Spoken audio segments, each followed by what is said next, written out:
This is the first ever Songbird Sanctuary shoot. Here I am. This is like some trails. This location is I'm filming this in early spring right now, so all of the tall grass is like moved down.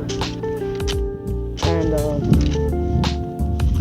today is a warm day, so I figured I'd do some filming. Again, the thing that's like great about this location is that it's like kind of, as you can see, it's almost completely empty. Like there's a few buildings and just over there there's like a barbed wire fence. So for the most part, this place